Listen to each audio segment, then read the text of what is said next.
What's up mga tol? Magandang umaga. Ngayon lang tayo naka-time na naman mga tol para mag video ng ating mga manok. Ngayon tol, yung i-video ko ngayon, ang gagawin natin, mag-inject ako ng bilamil na naman ng ating mga alagang manok. 4 months, 3 months, at saka up na mga alaga natin, mga Shamu at saka mga fighter natin for maintenance natin ng vitamin sa ating mga alaga. Ang inject natin, yung may natira pa tayong bilamil dito mga tol. Ito yung itira natin, yung maintenance natin na bilamil, may natira pa tayo. Yan o, marami pa itong may kanyang ma-inject natin. What's up muna sa mga ating mga bagong subscriber. Shout out ko lang mga bago nating subscriber ngayon. Thank you talaga sa pag-subscribe. Huwag kalimutang i-click yung notification bell para updated kayo sa mga ating mga vlog sa Ayutthula Breeder natin na YouTube channel. Mga tol, mag-inject muna tayo para maganda yung pangatawan ng ating mga alagang manok, para kahit hindi naman masyadong maganda yung pagkain nila, basta importante may vitamins, maganda yung vitamins nila sa katawan. At iba-vlog ko rin mamaya yung mga kung ano yung ating pinapatuka sa ating mga alagang mga Shamu at mga fighter. Ngayon, inject natin. Papakita ko kung paano tayo mag-inject na naman ng ating mga alagang mga manok. Kasi marami na tayong mga last breed natin, mga 4 to 5 months natin na mga fighter. Yung iba, cross sa Shamu, yung iba, pure Shamu, at saka yung iba fighter talaga, yung pinapalaban natin dito. Yung mga tol, kuha tayo dito. Lagay muna tayo ng kasi sa mga stud ko, sa mga 4 to 5 months ko, mga 0.2 lang yung in-inject ko. Pag yung medyo matured na, mga taga-abot na ng mga 8 months to 10 months hanggang year old, 0.3 yung in-inject ko sa ating mga alaga. Every 15 days, 15 to 30 quincenas at saka katapusan yung tinitira ko nito para sa ating mga alagang mga manok, para healthy talaga yung katawan nila.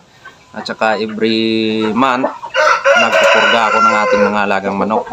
Kaso hindi ko rin na vlog kasi minsan hindi ako makauwi. Yung kapatid ko lang na bunso yung nagpupurga ng aking mga alagang manok, kasi siya ang alaga ng ating mga Shamu at saka fighter dito sa bahay. Kasi may trabaho din ako, wala rin tayong time minsan. Kaya siya muna nagpapalaga ng ating mga alagang manok. Ito, lagay muna ako dito ng 0.8 para marami.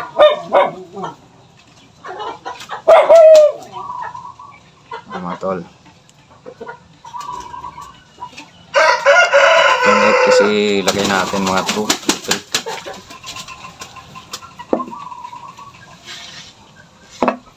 3. Yung mga tol, inject natin. Wala yung aking handler. Yan, yung kapatid ko. Mag-inject tayo tol. Siya hawakan niya yung ating alagang manok. Ito, mga mag 8 months na to, inject natin ng 0.3 na lang ilagay natin dito kasi nasa 7 months na rin to. Yung dumpo,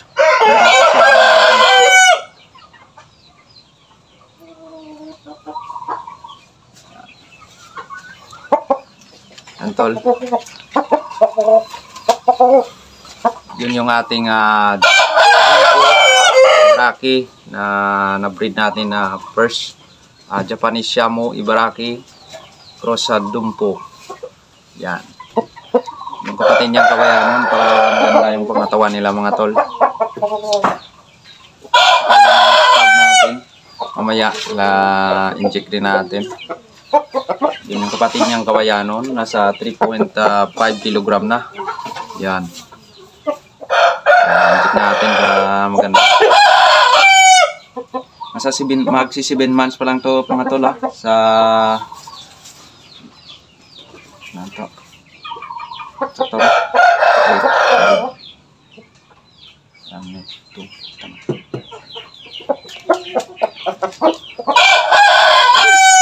Yan mga tol, yan ang ating future broodcock natin sa mga Shamu natin. Yan.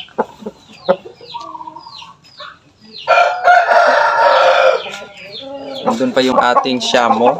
Doon po Shamu natin na hen. Yung dalawa. Ito na lang yung ating Shamu na hen. Yan. Inject din natin.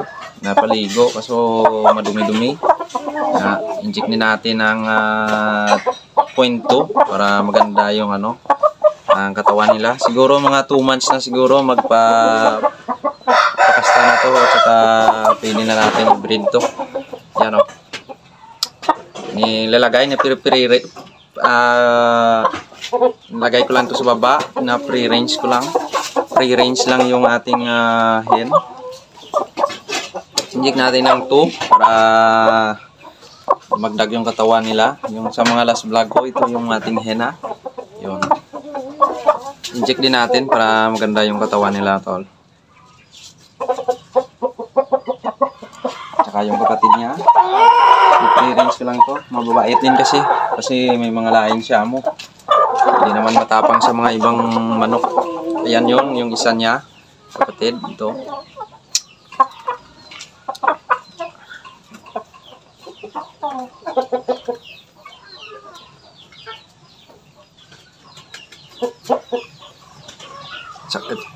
Kuhaan lang to, isa to pang fighter to.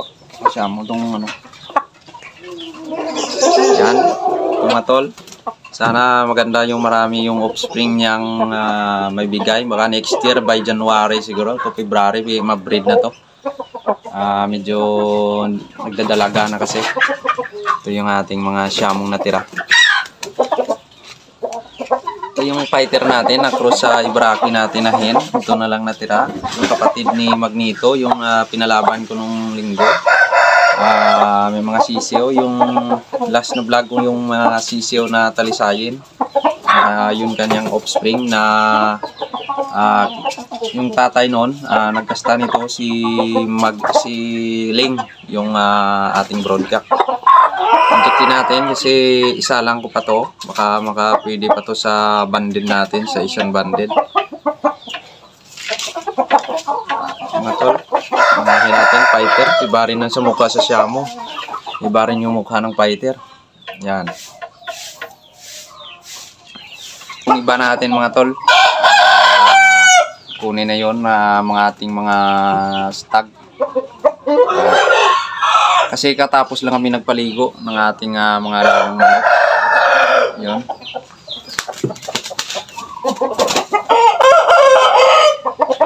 Dadagang ko na to.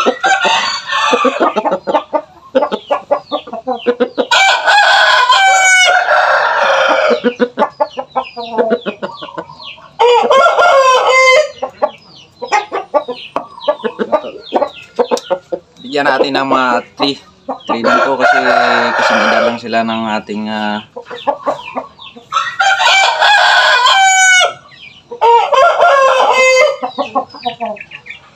para maganda yung kanyang mga katawan. Yung Japanese Shamu natin na galing kay Medinel Galang, anak ni Lance. Ito na yon si Lance Jr. nga nakuha ko. Yung pungka natin na Japanese Shamu.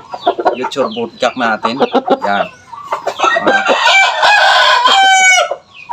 Nasa 2.9 pa lang kasi bata pa. At saka medyo hindi masyadong malaki. Standard lang yung laki niya.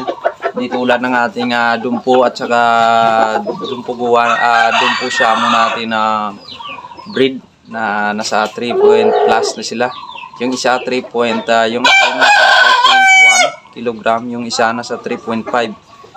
Pero di ko lang alam ngayon kung last ko na kilo nasa 3.1 kung black natin, pero di ko lang alam kung ngayon siguro nasa 3.3 na siguro. Ito yung fighter natin na cross sa Shamu, yung fighter natin. I-kondisyon natin to January. Nasa 9 months pa lang. January natin to ilaban sa bakbakan. Inject din natin to para maganda yung kanyang pangatawan.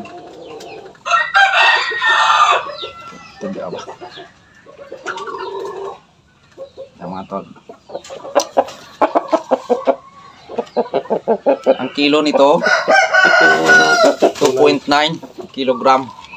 Yan, tagka din. Yan ang fighter natin, mga mukha ng mga fighter natin, kalbo na. Nasa 9 months, magti 10 months ngayong December. Yung kanyang kapatid, napalaban ko nung linggo, pero draw lang yung yung kanyang kalabasan kasi matindi raw yung kalaban at saka medyo may edad yung kalaban natin na sa Galerya di Pututan na pinalaban natin nung linggo. Mga tol, madami pa kunin pa ni aking kapatid, dagdagan na natin ulit.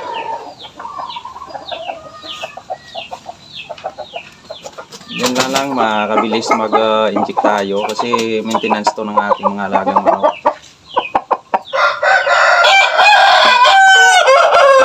Science fighter din to mga tol. Ating fighter, pure fighter to, Pama X North Indian Hassel. Nakuha natin to kay Milton Galang. Ito yung ating fighter, pero nasa magsi 7 months pa lang to. Alanganin pa to. Bali mga 3 to 5 months pa yung hintay natin bago natin ilaban. Na-test ko din to, pero okay naman yung lanyang laban. Hindi naman masyadong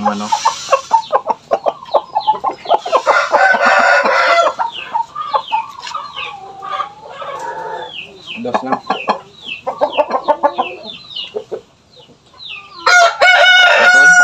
Ito lang yung ilagay natin kasi medyo maliit siya.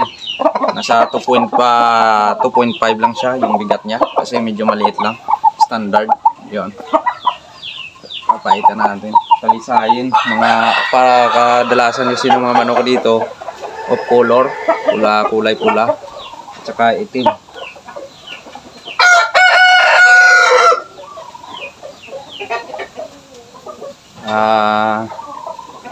Marami tayo dito tol, may doon pa tayo sa taas, pero siguro kung i-vlog lang natin na inject, maabutan tayo ng ilang oras.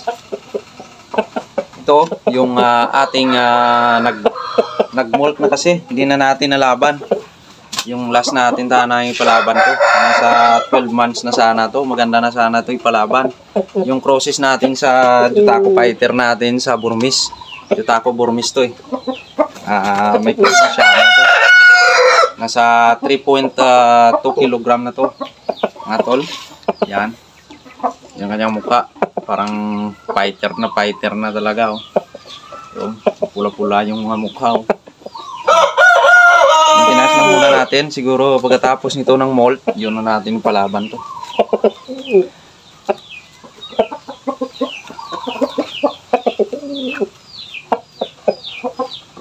Laki.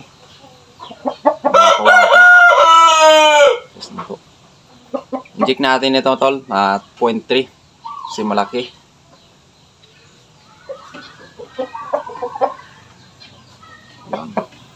Bali next year pa to mano. Naspar ko na to. 5 beses ko na sana naspar to bago ipalaban sana. Okay naman yung mga performance. Panay naman yung pinasparan ko nito. Back-it talaga. Sa 20 minutes, 25 minutes. Ito ganda sana ang laban ito kasi may palong maganda at malakas pumalo.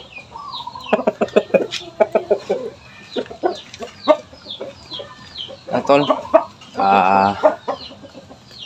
Amo lang na to. Ito lang gurura.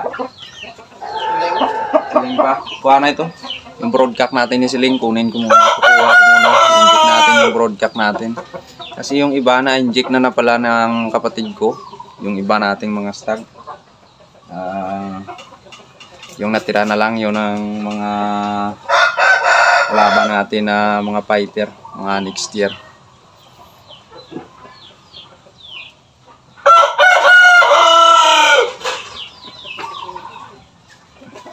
Tres pa na tres.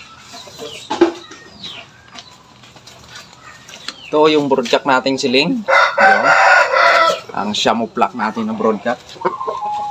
Kulay kawayani na talisayin. Yan. Sa 3.62 kilogram to. Ito yung mga madami na siyang offspring ngayon dito. Nakuha natin to kay Meg Jinel Galang. Shout out pala Meg Jinel Galang sa FNG line sa Maasin. Kinuha ko to kasi may body puncher at saka malakas. Kaya kinocross ko to sa mga fighter ko kasi yung mga fighter ko medyo maliit. In-upgrade ko lang to kasi puro mga fighter ko headhunter. At saka ito body puncher to, headhunter. Kaya ning-cross ko para magandang laban sa mga offspring niya. Baka lalabas may headhunter at saka body puncher. Para itong mga offspring niya na iba, gawin nating banded natin sa banded natin sa Asian banded para next year. Pero palaban ko rin to mga next year. Pwede pa to kasi palaban, bata pa to mga nasa kulang-kulang 2 years old pa lang to. Kasi itong molt niya nasa bull stock pa lang. Nasa siguro estimate kong edad nito nasa 18 months to 19 months pa lang. Ayan mga tol.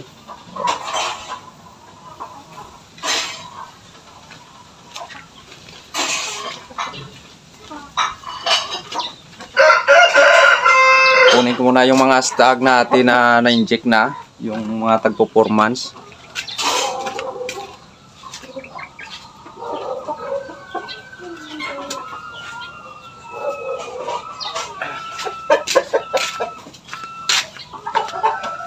Ito mga tol, ang mga na-stag natin na 4 months. Ito na yung mga cross natin sa Jotako. Ex-Burmese to, yung tatay nito, yung 2 times winner natin na walang tahid. Kaso wala dito. Kasi hiniram ng kabilang tropa natin, ng broodcock nila ulit. Kasi maganda yung mga ito yung kanyang mga offspring. Sa Jotako natin na hen. Ngayon, yung Jotako natin na hen, nakakross doon sa placker natin. Doon may pure placker natin na RGB, Russian Gab Brazil. Yung na red. Yung last video ko na pang Asian banded natin mga to.